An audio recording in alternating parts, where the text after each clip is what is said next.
শেখ মুজিব এদেশে বাকশাল কায়েম করেছে, রক্ষী বাহিনী দিয়ে আমাদের ভাই বোনদেরকে হত্যা করেছে, তার সন্তান, তার কুসন্তান শেখ হাসিনা গণহত্যা চালিয়েছে।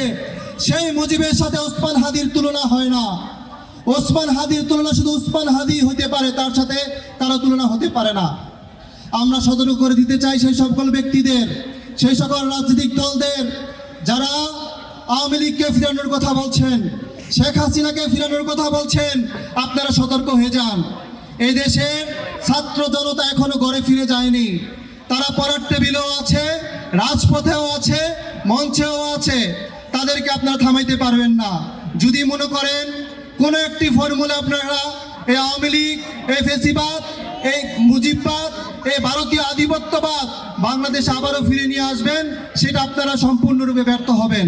এবং সেটা সম্পূর্ণরূপে ব্যর্থ করার জন্য এই বাংলার ছাত্র জনতা, যদি আরো লাখ লাখ ছাত্র জনতা জীবন দেওয়া লাগে, তারা প্রস্তুত আছে ইনশাআল্লাহ।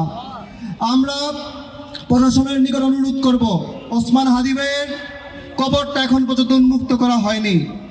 বেঁচে থাকতে তার নিরাপত্তা তোমরা দিতে পারো নাই। আজ হাদি ভাই কবরে শুয়ে আছে, তোমার কবরে নিরাপত্তা দেওয়ার কোনো অধিকার তোমার নাই। এই কবরকে উন্মুক্ত করা হোক। দেশের বিভিন্ন অঞ্চল থেকে মানুষজন এখানে আসছেন, তারা কবর জিয়ারত করার উদ্দেশ্যে আসছেন, কোনো রাজনীতি করার উদ্দেশ্য নয়। তাই অবিলম্বে এই কবর সর্বসাধারণের জন্য উন্মুক্ত করতে হবে এবং শৃঙ্খলভাবে যেন সকলে আমরা কবর জিয়ারত করতে পারি সেই ব্যবস্থা করতে হবে।